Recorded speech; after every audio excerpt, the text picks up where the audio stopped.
በሶማሌ ክልል ዳዋ ዞን ሞያሌ ወረዳ በድርቅ የተፈናቀሉ ዜጎች የሰብአዊ ድጋፍ እንዲደረግላቸው ጠየቁ። በአዲስ አበባ ከተማ እየታየ ያለው የእህል ምርት ዋጋ መናር በሰው ሰራሽ ምክንያት እንደሆነ የአዲስ አበባ ምክትል ከንቲባ አቶ ዣንጥራር አባይ ገለጹ። ጤፍና መሰል የእህል ምርቶችን የሚደብቁ ህገወጦች ከተግባራቸው እንዲቆጠቡም አሳስበዋል። ህንድ ፈጣን የሆነ ሚሳኤል በአረቢያ ባህር ላይ አስወነጨፈች የሚሉት ዋና ዋናዎቹ ናቸው።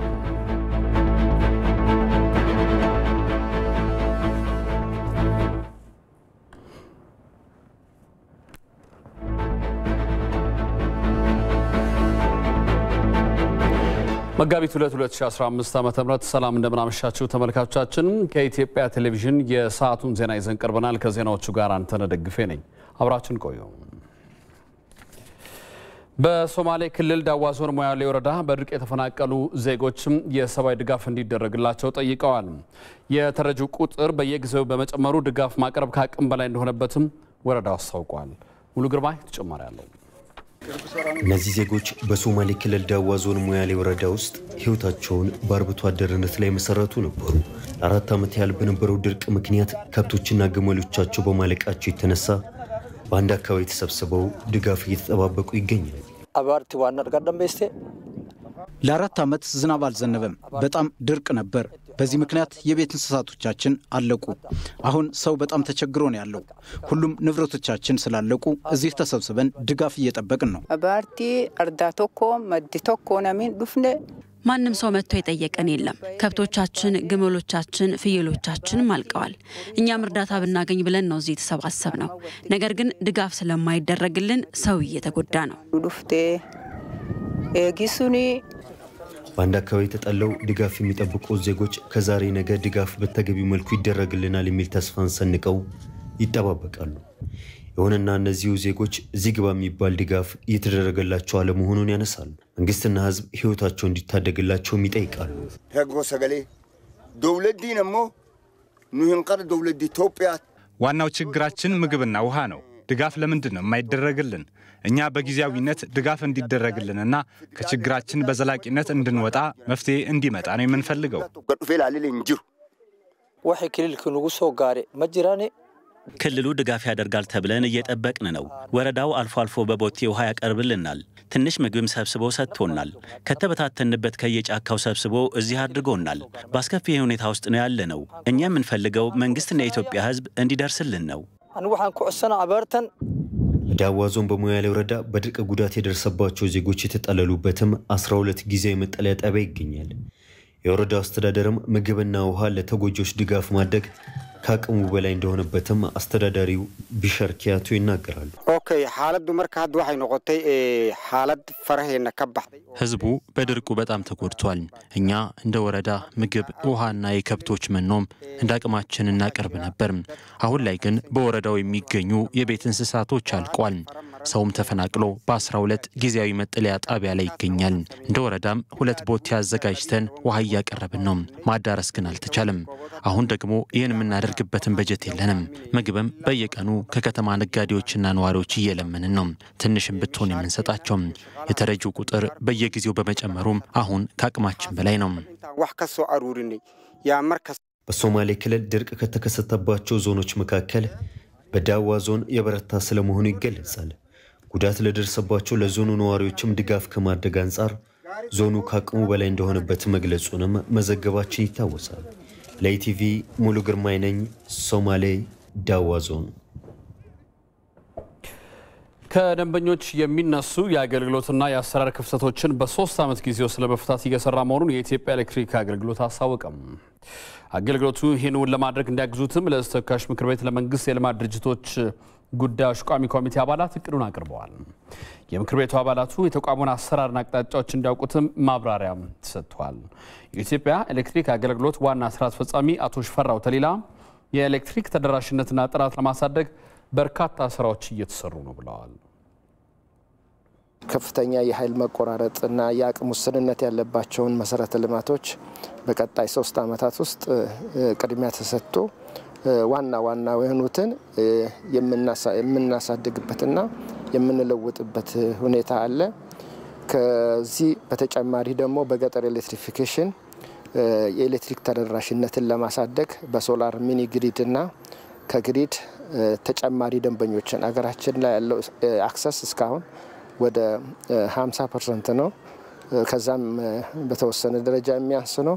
ይሄንን በቀጣይ 3 አመት ትኩረት ሰጥተን ለማሳደግ ስትራቴጂያችን ውስጥ አንዱ የዳሰስ ነው ይሄ ጉዳይ ነው። እንደ ሪፖርተራችን ብርሃን ያየው ዘገባ በምክር ቤቱ የመንግስት የልማት ድርጅቶች ጉዳዮች ቋሚ ኮሚቴ ሰብሳቢ ፕሮፌሰር መሐመድ አብዶ በሀገሪቱ የተጀመረውን የኤሌክትሪክ አገልግሎት ተደራሽነቱን ለማድረግ አስፈላጊው ትብብርና ድጋፍ እንደሚደረግ አረጋግጠዋል። ስለ ችግራቸው እያወሩ ነበር። አላማቸውን ማሰማሰከን ምን ተግዳሮቶች እንዳሉ ያንን ማወቅ የኛ ይጠቅመናል። ማነቆ የሆነባቸው አሰራሮች ካለ እንደዛ እንዲሻሻሉ ማድረግ አንዱ ኃላፊነት የምናግዘው አንዱ በዛ ነው። ሌላው ደግሞ ስራቸው እንቅፋት የሆኑ የመንግስት ተቋማት ምሳሌ ካሉ አሰራር ችግር ካለ ያ እንዲፈታ አስፈላጊ ነገሮች ከዛ ከሌሎቹ ጋር ተነጋግሮ ማድረግ ነው። የፖሊሲ ችግሮች ካሉ ስራቸው ላይ ፖሊሲ ችግሮች ካሉ እነዛ እንዲሻሻሉ መንግስት ማሳየት እንደዚህ አይነት ነገሮች ላይ ነው የምንደግፋቸው። የእሳትና ሌሎች አደጋዎች በሰው ህይወትና ንብረት ላይ ያደርሱ ያለውን ጉዳት ለመቀነስ የሚያስችል የህግ ማዕቀፍ እያዘጋጀ መሆኑን የአዲስ አበባ ከተማ እሳትና አደጋ ስራ አመራር ኮሚሽን ገለጸ። ኮሚሽኑ በዚህ ጉዳይ በከተማው ከሚገኙ ከፍተኛ ኢንዱስትሪ ባለቤቶችና ተወካዮች ጋር ውይይት አድርጓል። ትጉስት ቡቼ ተጨማሪ አለው። በአዲስ አበባ ከተማ በተለያዩ ጊዜያት የእሳትና ሌሎች አደጋዎች ይከሰታሉ። በዚህም በሰው ህይወትና ንብረት ላይ ከፍተኛ ጉዳት ይደርሳል። የአዲስ አበባ ከተማ የእሳትና አደጋ ስጋት ስራ አመራር ኮሚሽን በከተማው የሚስተዋሉ የእሳትና ሌሎች አደጋዎችን ለመከላከል በሚያስችሉና ሊወሰዱ በሚገቡ እርምጃዎች ዙሪያ ከከፍተኛ ኢንዱስትሪ ባለቤቶችና ተወካዮች ጋር ተወያይቷል።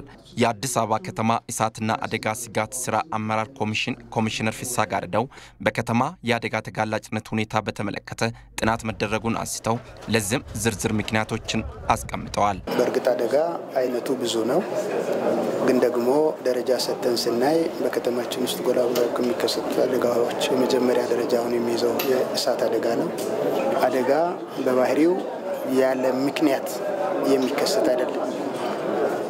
ምክንያቶቹም በጥንቃቄ ጉድለት የሚከሰቱ ናቸው። እነዚህን አደጋዎችን ለመቀነስም የከተማው እሳትና አደጋ ስጋት ስራ አመራር ኮሚሽን የተለየ ትኩረት ሰጥቶ እየሰራ መሆኑንም ኮሚሽነር ፍስሐ አንስተዋል። ስራ አመራር ኮሚሽን ስራ አንጻር ከሚሰራቸው ስራዎች ዋናው የአደጋ ቅነሳ ስራ ነው።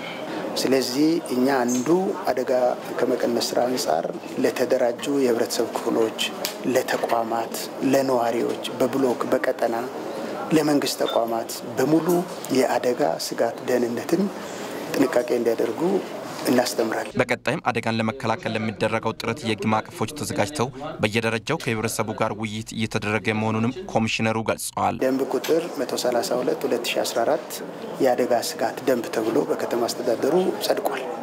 ይሄ ተቋማት ሲገነቡ ጀምሮ ሴፍቲ ያሟሉ እንዲሆን በጅምር ያሉ አደጋዎችን ለማስቀረት ለመቆጣጠር በአደጋ ጊዜ ሰዎች ህይወታቸውን እንዲያድኑ የመውጫ መንገዶችን በማመቻቸት ሰራተኞቻቸው ደህንነታቸው እንዲጠበቅ የማድረግ ግዴታዎችን ይጥላል። የአደጋ ተከላካይ ሰራተኞችን አለመተባበር፣ መንገድ ያለ መስጠት፣ በስራ ጊዜ ያለ ማገዝም በህግ ያስጠይቃል። በርካታ ከአደጋ ጋር ተያያዥነት ያላቸው ነገሮች ላይ ያሉ ጥሰቶችን ለመቆጣጠር የሚያስችል ህግ ነው። አሁንም እየሰራን ያለነው መልእክቱ እንዲደርሰው ግንዛቤ መፍጠር ብቻ ሳይሆን ጉዳት ከተፈጠረ ለጉዳቱ ምክንያት የሆኑ አካላት እንደሚጠየቁ በህግ የተቀመጠ ነው። ይሄን ወደ ስራ ለመቀየር ጥረት እያደረገ የአዲስ አበባ የእሳትና አደጋ ስጋት ስራ አመራር ኮሚሽን ባዘጋጀው ውይይት የተሳተፉ የተለያዩ የፋብሪካ ተወካዮች ተቋሙ የህብረተሰብን ግንዛቤ የማሳደግ ሚና ሊወጣ ይገባል ብለው ህብረተሰቡም አደጋውን ለመከላከል ሁሉም ዝግጁ መሆን አለበት ይላሉ። ተቋሙ ብቻ አይደለም፣ ህብረተሰቡ አደጋን መጀመሪያ መከላከል ያለበት ራሱ ነው። አንድ ነገር እሳት ከተነሳ በኋላ እሳትን ለማጥፋት አይደለም መሮጥ። ስለዚህ እሳት ከመነሳቱ በፊት እሳት እንዳይነሳ የሚደረጉ ነገሮችን ነው ህብረተሰቡ ግንዛቤ እንዲኖረው ማድረግ። በምን መንገድ መከላከል እንደሚቻል በትናንሽ የእሳት ጅምር እሳት ማጥፊያዎች እንኳን በመጠቀም ትልቅ አደጋ መቀነስ እንደሚቻል ግንዛቤ በሰራተኛው እና በህብረተሰቡ ዘንድ መኖር አለበት። በአዲስ አበባ ከተማ በተለያዩ ጊዜያት የሚከሰቱ የእሳትና ሌሎች አደጋዎችን ለመከላከልና ለመቀነስ ሁሉም የህብረተሰብ ክፍሎች ኃላፊነታቸውን እንዲወጡ ኮሚሽኑ ጥሪ አቅርበዋል።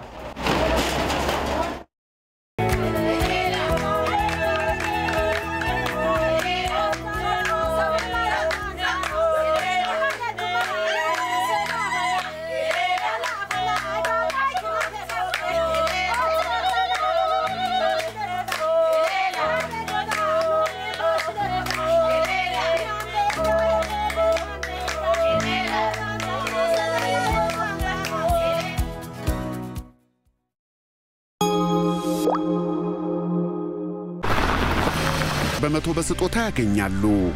የኢትዮጵያ ንግድ ባንክ ሁሌም የሚተማመኑበት ባንክ። ከኢትዮጵያ ቴሌቪዥን የሁለት ሰዓቱ ዜና እንደቀጠለ ነው። እየተከታተላችሁን ስለሆነ እናመሰግናለን። በአዲስ አበባ የታገደውን የባጃጅ ትራንስፖርት አገልግሎት በህብረተሰቡ ላይ የደህንነትና የጸጥታ ስጋት በማይፈጥር መልኩ ዳግም ለማስጀመር የሚያስችሉ ተግባራት እየተከናወኑ መሆኑን የአስተዳደሩ የትራንስፖርት ቢሮ አስታወቀ። የባጃጅ ትራንስፖርት በቅርቡ ወደ ስራ እንደሚገባ የገለጸው ቢሮው አሽከርካሪዎችና ተጠቃሚዎችም በትዕግስት እንዲጠብቁ ጠይቀዋል። የአዲስ ሚዲያ ኔትወርክ ዘገባን ሩት ወርቁ ታቀርበዋለች። የባጃጅ ትራንስፖርት አገልግሎት በተለይ የትራንስፖርት እጥረት ባለባቸው አካባቢዎች ክፍተቱን ለመሙላት አስተዋጽኦ ቢኖራቸውም ስምሪታቸው ህግን የተከተለ ባለመሆኑ በማህበረሰቡ ላይ የደህንነት ስጋት ምንጭ ጭምር እየሆኑ መምጣታቸውን የአዲስ አበባ ትራንስፖርት ቢሮ ገልጿል። የትራንስፖርት ቢሮ ኃላፊው አቶ ምትኩ አስማረ እንደገለጹት የተለያዩ ክልሎችን ታርጋ ለጥፈው የሚንቀሳቀሱ ባጃጆች እየተበራከቱ መምጣታቸው ለቁጥጥር አስቸጋሪ ሁኔታን ፈጥሯል ብለዋል።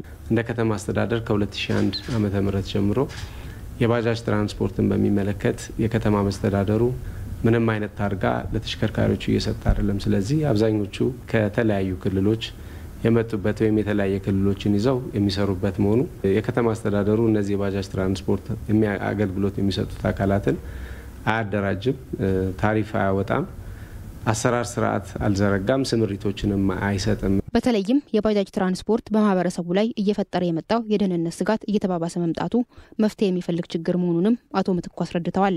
ህግን አክብሮ አገልግሎት እየሰጡ አይደለም።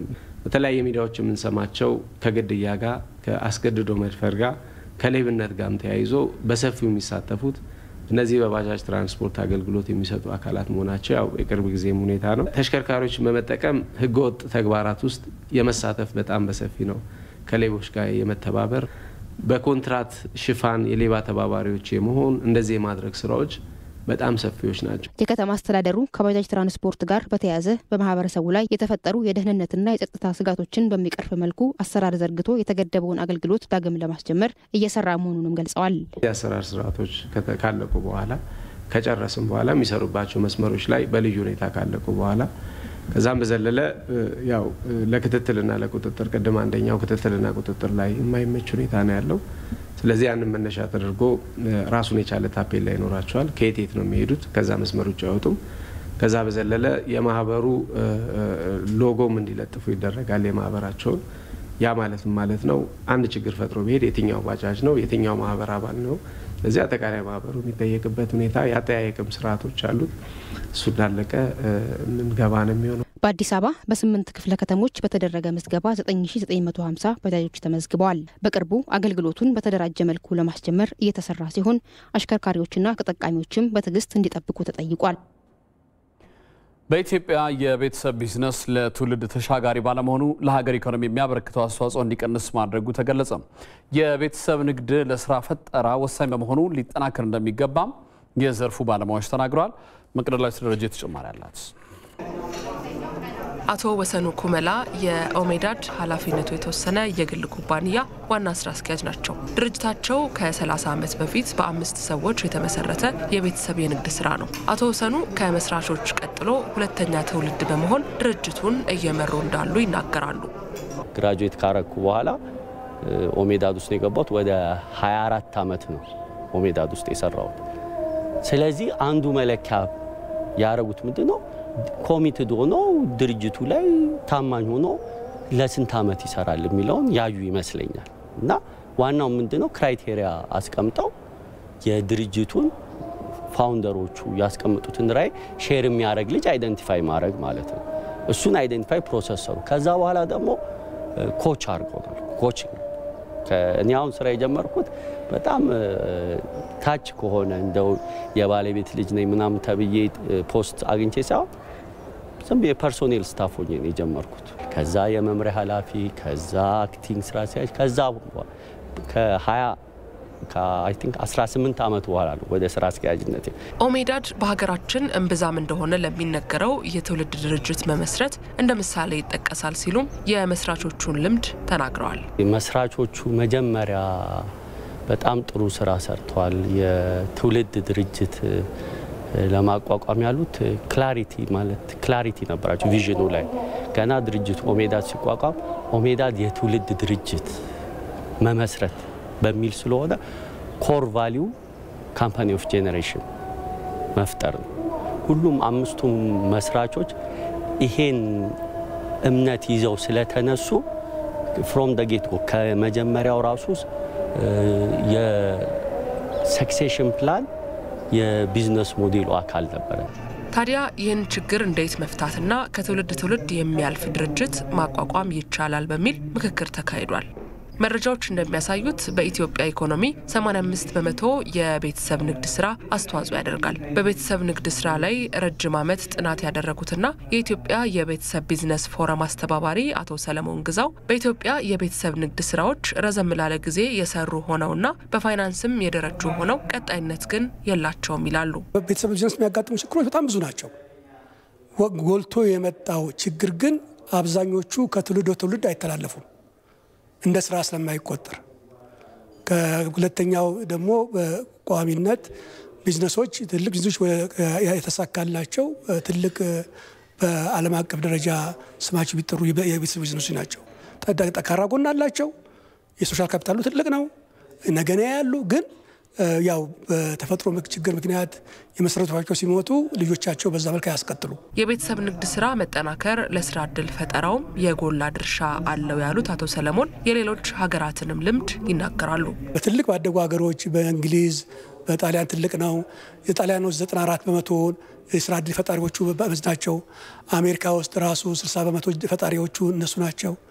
እነዚህ ትልቅ ድርጅቶች ስለሆኑ በእንግሊዝ ውስጥ ከ70% ዕድል ፈጣሪዎች ናቸውና እነዚህ ዕድል ፈጣሪዎች ድርጅቶች እንክብካቤ ይፈልጋሉ። የህግ ድጋፍ ይፈልጋሉ፣ የባለሙያ ድጋፍ ይፈልጋሉ። ሌላው ግን እኛ ያዝነው እንደ ባለሙያ ማስተማር ላይ ነው። በዓለም አቀፍ ደረጃ ቮልስዋገን፣ ዴል ቴክኖሎጂ፣ ናይክ፣ ኤልጂ ኤሌክትሮኒክስን የመሰሉ ዘመንን እየተሻገሩ የመጡ የቤተሰብ ንግድ ስራዎች በምሳሌነት ይጠቀሳሉ። ዋና ዜናዎችን በድጋሜ ላስታውሳችሁ። በሶማሌ ክልል ዳዋ ዞን ሞያሌ ወረዳ በድርቅ የተፈናቀሉ ዜጎች ሰብአዊ ድጋፍ እንዲደረግላቸው ጠየቁ። በአዲስ አበባ ከተማ እየታየ ያለው የእህል ምርት ዋጋ መናር በሰው ሰራሽ ምክንያት እንደሆነ የአዲስ አበባ ምክትል ከንቲባ አቶ ጃንጥራር አባይ ገለጹ። ጤፍና መሰል የእህል ምርቶችን የሚደብቁ ህገወጦች ከተግባራቸው እንዲቆጠቡ አሳስበዋል። ህንድ ፈጣን የሆነ ሚሳኤል በአረቢያ ባህር ላይ አስወነጨፈች።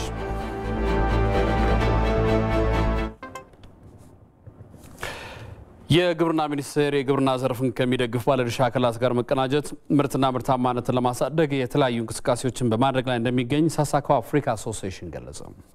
ሳሳካው አፍሪካ አሶሲዬሽን የአየር ንብረትን የሚቋቋም የግብርና ስርዓትን ለመተግበር በሚያስችል መልኩ እየሰራ መሆኑን ገልጿል። ሜሮም ምትኩ ተጨማሪ አላት። ሳሳካው አፍሪካ አሶሲዬሽን በኢትዮጵያ የግብርናውን ዘርፍ ከሚደግፉ ድርጅቶች አንዱና ዋነኛው ነው። በተለይ ደግሞ ባለፉት 30 ዓመታት በኢትዮጵያ ከሚገኙ አነስተኛ ገበሬዎች ጋር ሲሰራ ቆይቷል። በግብርና ሚኒስቴር የእርሻና ሆርቲካልቸር ኤክስቴንሽን መሪ ስራ አስፈጻሚ ወይዘሮ የኔነሽ ኤጉ ባለፉት ዓመታት አርሶ አደሩ የስንዴና በቆሎ ምርታማነቱን እንዲያሳድግ ሳሳካው አፍሪካ አሶሲዬሽን እየሰራ እንደሚገኝ ገልጸዋል።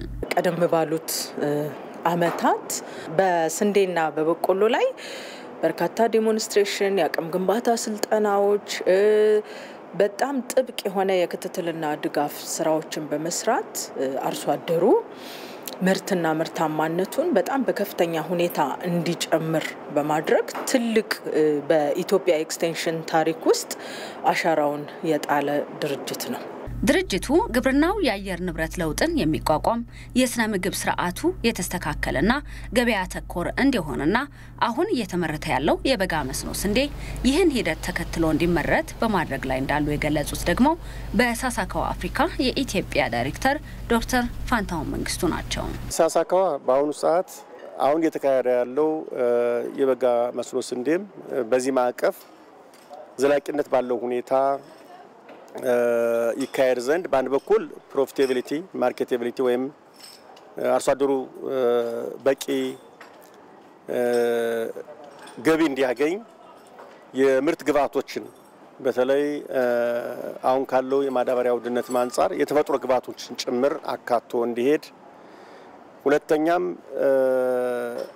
ስንዴ ስናመርት በተከታይ የሚመጡና ቀድሞ የሚመጡ ሌሎች ሰብሎች እነሱን በማፈራረቅ መስራት እንዳለብን ምክንያቱም የአፈር ለምነቱ መጎዳ ስለሌለበት የብዝሃ ሕይወትን የግብርና ብዝሃ ሕይወትን መሰረት ያደረገ የእርሻ ስርዓት እንድንከተል ሰፊ ስራ እየሰራን ያለው። ከዚያ ሶስተኛው ደግሞ የሚመረተው ምርት ገበያ እንዲያገኝና አርሶ አደሩ ተጠቃሚ እንዲሆን በውጤታማነት እንዲያመርትና ከገበያ ጋር ያለውን ቅንጅት የማጠናከር ስራዎች ላይ እንሰራለን ማለት ነው።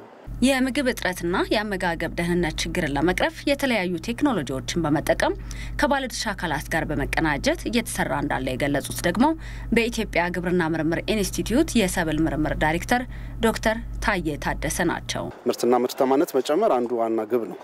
የተለያዩ ለዚህ ደግሞ የቴክኖሎጂ አቅርቦቶች ወሳኝ ናቸው። በዚህ ረገድ ሰፊ ስራ መስራት አለበት ብለን እናምናለን። እንዳንድ ቴክኖሎጂ መንጫ አካላት ከስቴክሆልደሮቻችን ጋር በጋራ በዚህ ላይ እንሰራለን። ኒውትሪሽን ሴኩሪቲም በጣም ወሳኝ ነገር ነው። ኒውትሪሽን በተለያየ መንገድ ኢትዮጵያ ውስጥ ኒውትሪሽን ሴኩሪቲ ማምጣት ይቻላል።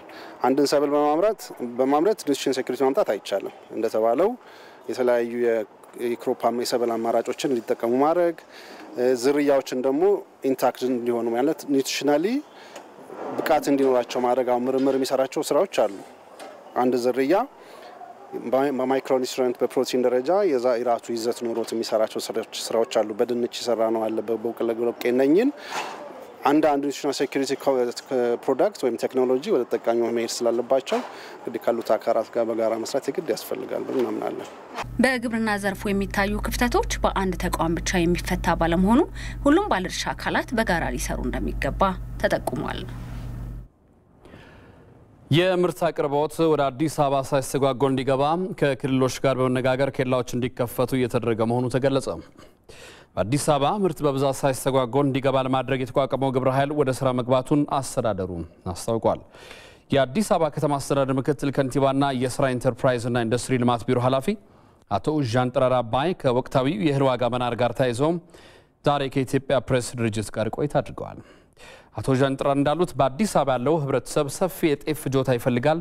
ይህን ለማሟላት ማህበራት በተጠናከረ መንገድ ምርት ወደ ከተማ እንዲገባ ለማድረግ የሚያስችል ትስስርም ተፈጥሯል። ለዚህም ከንግድ፣ ከገቢ፣ ከፖሊስ፣ ከደንብ አስከባሪዎች፣ ከማህበራት የተውጣጣ የግብረ ኃይል ቡድን ተደራጅቶም ወደ ስራ ገብቷል። ግብረ ኃይሉ በዋናነት አቅርቦትን ማሳለጥና ህገወጥነትን ለመቆጣጠር ተልእኮዎችን ይዞ እየሰራ እንደሆነም ገልጸዋል። ምክትል ከንቲባው አክለውም በአዲስ አበባ ከተማ የተስተዋለውን የኑሮ ውድነት ለመቀነስ ኬላዎች እንዲከፈቱ በማድረግ ወደ ከተማ ምርት በስፋት እንዲገባ ከክልሎች ጋር እየተሰራም ይገኛል ብለዋል። እንደ ሀገር ለፍጆታ የሚሆን እህል በቂ መሆኑን ክልሎች ቢያሳውቁም ባለፉት 2 ወራት ምርት ወደ ከተማ በበቂ ሁኔታ እየገባ እንዳልሆነ ምክትል ከንቲባው ገልጸዋል። ደላሎች የጥራጥሬ ሰብሎች ወደ ግብይት እንዳይገቡ ማድረጋቸው፣ ኬላዎች በህገወጥ አካላት ምክንያት በመዘጋጃቸውና በከተማ ደረጃም የምርት እጥረት እንዲኖር በህገወጥ መንገድ አከማችተው ዋጋ ጨምረው ለመሸጥ የሚንቀሳቀሱ አካላት መኖራቸው በተለይ የጤፍ ዋጋ እንዲጨምር ምክንያት መሆኑን ተናግረዋል። መንገድ ንግድ ላይ ያሉና ደላሎች እየገዙ የማከማቸት ወደ ግብይት እንዳይገባ የማድረግ ሁኔታዎች አጋጥሟል ያሉት አቶ ጃንጥራር በወፍጮ ቤቶች አማካኝነት ብዙ ምርቶችን በመያዝ ወደ ግብይት የሚገባውን በመቀነስ ዋጋ ሲወደድ ለመሸጥ የሚደረጉ ፍላጎቶችና ህገወጥ እንቅስቃሴዎች አሉ ብለዋል። ኬላዎችን በመዝጋት ምርት በነፃ እንዳይንቀሳቀስና ግብይቱ እንዳይሳለጥ በማድረግ አዲስ አበባ ላይ ምርት እንዳይገባ መደረጉን ያብራሩት እነዚህ ህገወጥ አካላት ዋጋን በማናር ህዝብ ከማማረር እንዲቆጠቡ ምክትል ከንቲባው አሳስበው ከድርጊታቸው ካልተቆጠቡ መንግስት ቁጥጥሩን በማጠናከር በህገወጦች ላይ እርምጃ እንደሚወስድም አስታውቀዋል።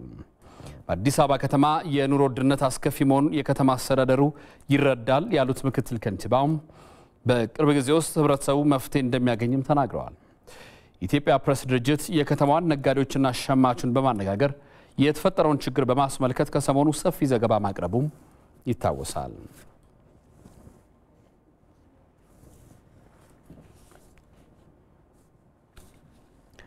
በህዝብ ግንኙነት ዘርፍ ያሉ ክፍተቶችን መቅረፍ ዘርፉ ለሀገር መንግስት ግንባታ የሚጫወተውን ማይተካ ሚና ማጎልበት እንደሚገባ ከኢቲቪ ጋር ቆይታ ያደረጉ የዘርፉ ባለሙያዎች ገልጸዋል።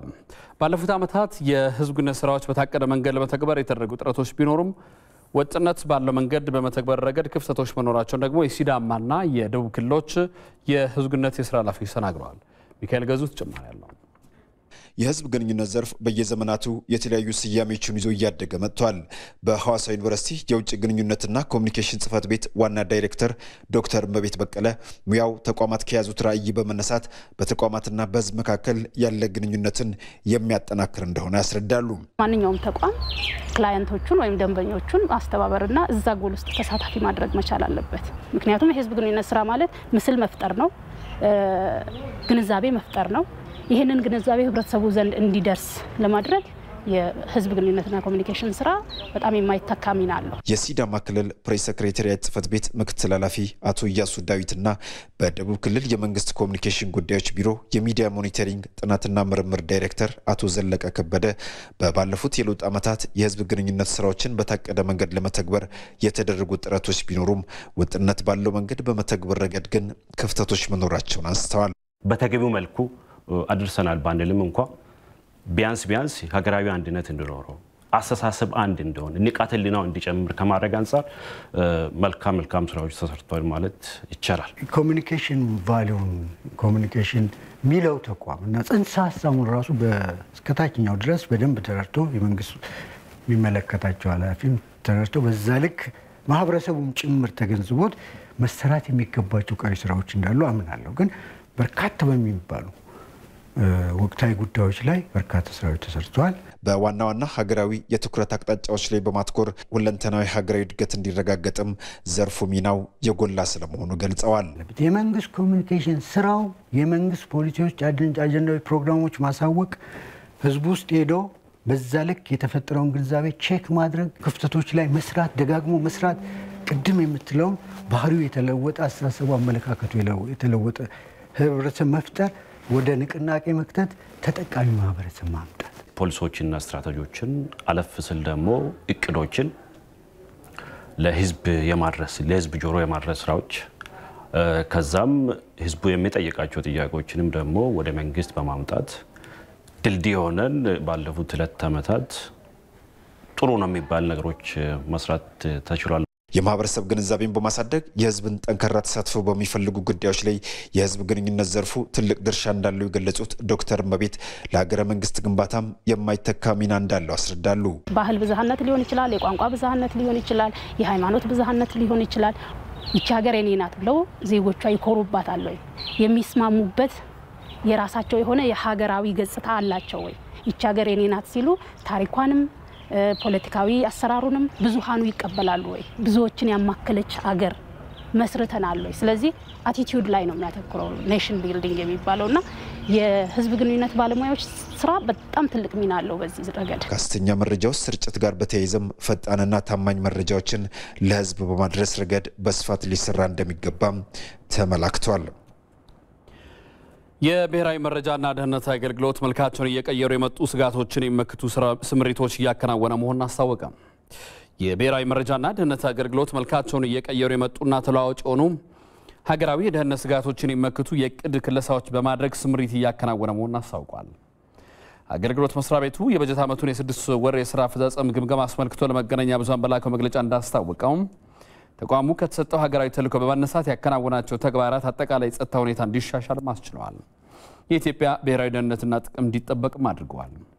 አዲስ አበባን ጨምሮ በተለያዩ የሀገሪቱ አካባቢዎች ሊፈጸሙ የነበሩ የሽብር እንቅስቃሴዎችን፣ ከፍተኛ የመንግስት አመራሮች ላይ የታቀዱ ጥቃቶችና ሀገራዊ ቀውስን ሊያባብሱ የሚችሉ በርካታ የኢኮኖሚ አሻጥሮችን ማክሸፍ መቻሉ እንዲሁም በስነ ልቦና ጦርነት ረገድ የበላይነት መረጋገጡ፣ በሰው ኃይል አቅም ግንባታ የተከናወኑ የለውጥ ስራዎች፣ የተለያዩ ሁነቶች ደህንነትን የተጠበቁ እንዲሆኑ የተከናወኑ ስምሪቶች፣ በአጋርነትና ትብብር መስኮች የተሰሩ ስራዎች በበጀት ዓመቱ 6 ወራት የተከናወኑ ስኬታማ አፈጻጸሞች እንደሆኑ በግምገማ መታየቱን መግለጫው ጠቁመዋል። የተለያዩ ክስተቶችን እንደ መልካም አጋጣሚ መጠቀም በአመጽና በግርግር መንግስታዊ ስልጣን የመቆጣጠር ዝንባሌዎች መታየታቸው ህጋዊ ጥያቄዎችን በኃይል ለማስፈጸም የሚደራጁ ህቡ ኃይሎችና ኢመደበኛ አደረጃጀቶች የሚደቅኗቸው ሀገራዊ ደህንነት ስጋቶች መኖራቸው ኢኮኖሚ አሻጥሮችና የመልካም አስተዳደር ችግሮች በመፈጸም ህብረተሰቡ በመንግስት ላይ ቅሬታ እንዲያድርበት የማድረግ አዝማሚያዎች በስፋት መንጸባረቃቸው እንዲሁም ሀገራዊ አንድነትና እሴቶችን ለመሸርሸር የተቀናጁ ዘመቻዎች ሲከናወኑ እንደነበር የአገልግሎት መስሪያ ቤቱ መግለጫ አመልክቷል። እነዚህ ስጋቶች ከሌሎች የፌዴራልና የክልል ጸጥታ አካላት ጋር በቅንጅት በተከናወኑ ስራዎች መክሸፋቸውን አስታውሷል። እንደ አገልግሎት መስሪያ ቤቱ መግለጫ ሀገሪቱ መልካቸውን በቀየሩና ተለዋዋጭ በሆኑ የደህንነት ስጋቶች ብትፈተንም ተቋማዊ ቅድን ከወቅታዊና ከተጨባጭ ለውጦች አንጻር መቃኘት ችግሮችን መሻገር ያስቻለ የተልዕኮ አፈጻጸም ማስመዝገብ ተችሏል። እቅዶች ነባራዊ ሁኔታን መነሻ በማድረግ መከለሳቸውና መቃኘታቸው ተቋሙ እንደ ሀገር የተደቀኑ ስጋቶችን ለመከላከልና ብሔራዊ ደህንነትን ለማረጋገጥ ወሳኝ ሚና እንዲያበረክት ብሎም ተሰሚነቱ እንዲያድግ ማስችሎታል። በኢትዮጵያ የማያቋርጥ ብጥብጥና የደህንነት ስጋት በመደቀን ትርፍ ማግኘት የሚሹ የውስጥና የውጭ ኃይሎች ተቀናጅተው እንደሚሰሩ በግምገማ መነሳቱን የጠቆመው መግለጫው ይህ ሁኔታ በሰሜኑ የሀገራችን ክፍል ያጋጠመውን ግጭት በሰላም ስምምነት ለመቋጨት የተቻለበትን ስኬት በማጨናገፍ ነገሮችን ወደ ኋላ ለመመለስ በሚደረጉ ጥረቶች እንደሚንጸባረቅ አመልክተዋል። የተቋሙ ስምሪትም ይህን ዝንባሌ ታሳቢ በማድረግ በመከናወኑ ስጋቶችን አስቀድሞ በማወቅ ማክሸፍ መቻሉን ገልጸዋል። ተቋማዊ ግንባታ ማጎልበት ወቅታዊ የደህንነት ስጋቶች ተገንዝበው የላቀ አፈጻጸም የሚያስመዘግብ ጥረት ያለው አመራርና ባለሙያ በስፋት የማፍራት ተግባር እንዲሁም ቴክኖሎጂን ለተልዕኮ ከመጠቀም አንጻር የተጀመሩ ስራዎች ማጠናከር በቀጣይ ትኩረት እንደሚሰጣቸው የብሔራዊ መረጃና ደህንነት አገልግሎት ለመገናኛ ብዙሃን በላከው መግለጫ አስታውቋል።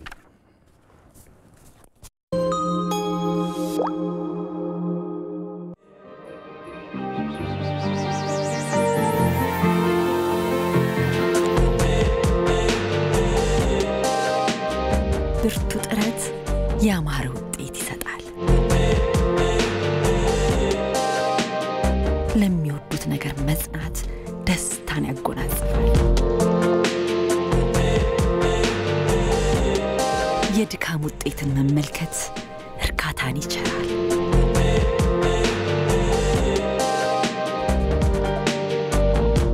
ብሩህ ተስፋን ለሰነቁ ብርታት ሆነናል። ከአንድ ክፍለ ዘመን በላይ ለስኬት ከተጉት ጋር አብረን ቆመናል።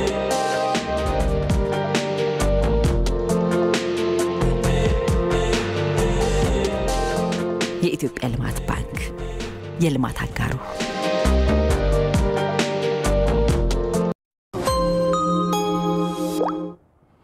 የውጭ ዜና ህንድ ፈጣን የሆነ ሚሳኤል በአረቢያ ባህር ላይ አስወነጨፈች። የህንድ ባህር ኃይል በአረቢያ ባህር ላይ ብርሃሞስ የተሰኘው ፈጣን ሚሳኤል በተሳካ ሁኔታ አስወንጭፋለች። ህንድ የዚህን ሚሳኤል ሙከራ በተሳካ ሁኔታ መፈጸሟን አስፈላጊ ሙከራ ሲሉ የሀገሪቱ አንድ ከፍተኛ ወታደራዊ ባለስልጣን ገልጸውታል። የህንድ ባህር ኃይል በአረቢያ ባህር ያደረገው የሚሳኤል ማስወንጨፍ ሙከራ በራስ መተማመናችንን ከፍ ያደርጋል ብለዋል። የህንድና የሩሲያ የጋራ ኩባንያ የሆነው ብርሃሞስ ኤሮስፔስ የተሰኘው ድርጅት በባህር ሰርጓጅ መርከቦች፣ አውሮፕላኖች እንዲሁም በየብስ ሊወነጨፉ የሚችሉ የክሩዝ ሚሳኤሎችን ያመርታል። ዘገባው